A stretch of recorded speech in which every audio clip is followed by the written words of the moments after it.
Hey y'all, I'm Parker. And I'm Dre. And this, of course, is the Disney Cellar. And today we're talking all about Disney vinyl records. But more specifically, we're discussing the history of the Disneyland Record Company, which would later become Walt Disney Records, which is the official label title and still around today.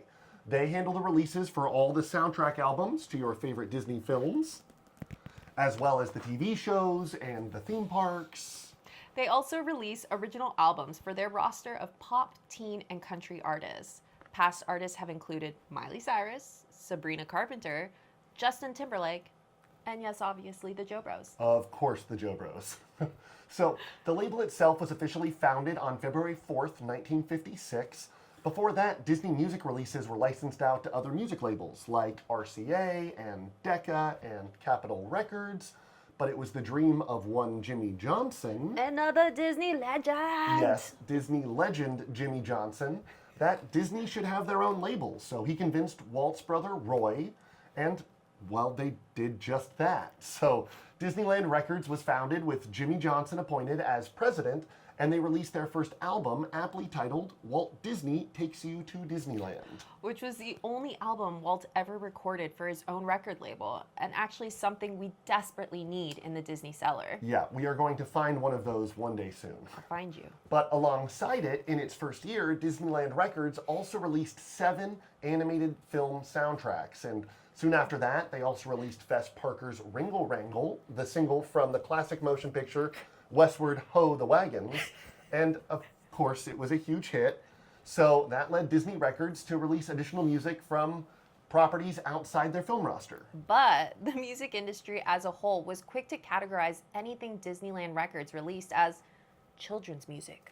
But all of their pricing was directed to, well, a more adult audience, so a decision was made in 1957 to officially designate Disneyland Records as the soundtrack and children's label for Disney, and Buena Vista Records, the street in Burbank where Disney Animation Studios still stands today. Yep, was ultimately decided to be the more adult-catered pop and jazz and country act label.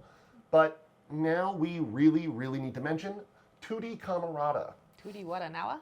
Okay, Tutti Camarata was initially brought in as the head of the Artists and Repertoire Department of Disneyland Records, but after the success of his album Tutti's Trumpets, led the label to establish forays into longer-form musical albums, like an entire jazz interpretation album of Disney classics, from Snow White and Bambi and Cinderella, as well as original albums and bringing new artists into the Disney family, like Louis Armstrong. Anyways, meanwhile, on the back of the success, the Mickey Mouse Club, which we'll tell you all about in a later episode. We're working on it. But its arguably most famous founding member and Mouseketeer, Annette Funicello.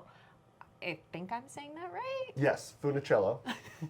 Well, Annette recorded the song How Will I Know My Love, which led her to be the first official artist in residence at the Buena Vista record label.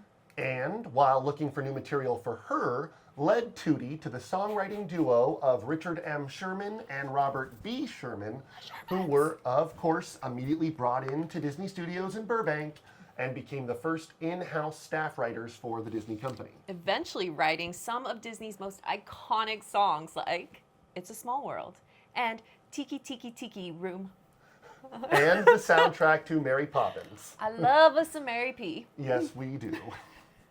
Anyway, Tutti parted ways with the label in 1960, but under the wise tutelage of Roy Disney, decided to open a full-service recording studio in Los Angeles named Sunset Sound, which is still around to this very day and actually still used by Disney. Idina Menzel even recorded the iconic anthem from Frozen there, Let It Go. Let it go indeed. So, after that, Disneyland Records was renamed to Disneyland/Vista Records, and then in 1985, it was renamed again to Disneyland/Vista Records and Tapes. Because, you know, it was the 80s and now tapes were all the rage.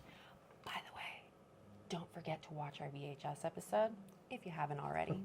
Yes, please. Then in 1988, it was briefly renamed Disney Records before finally receiving its title of Walt Disney Records, which of course is still its name today. And that's, well, the history of Walt Disney Records. But We just want to take a moment before we wrap this up to talk about one of our favorite parts of the Disneyland Records, which are these vinyl record storybook combos. Which, as we all know, Disney loves a re-release, so these have been naturally re-released over the years. In addition to the vinyl album, the packaging includes a paper storybook so you can follow along to the story as you enjoy the soundtrack, which makes it even more fun listening experience. Now, unfortunately, due to the fact that they're, well, paper and intended to be thoroughly enjoyed, finding copies in perfect or even good condition can be a little daunting, but if you manage to get your hands on one or more, we highly recommend them. They're just really, really fun to read. And listen to. And enjoy. So keep a weathered eye on the horizon, and as always, please, please comment your thoughts down below. And don't forget to like and subscribe for all things Disney collectibles and history. One quick disclaimer though. Oh. This is a Laserdisc. It looks like a vinyl record. It is not a vinyl record, so don't be fooled by the beautiful cover art. Laserdiscs are something else entirely and will be discussed in another episode as we continue to break down our entire collection week by week. This is the Disney Cellar. I'm Parker. And I'm Dre.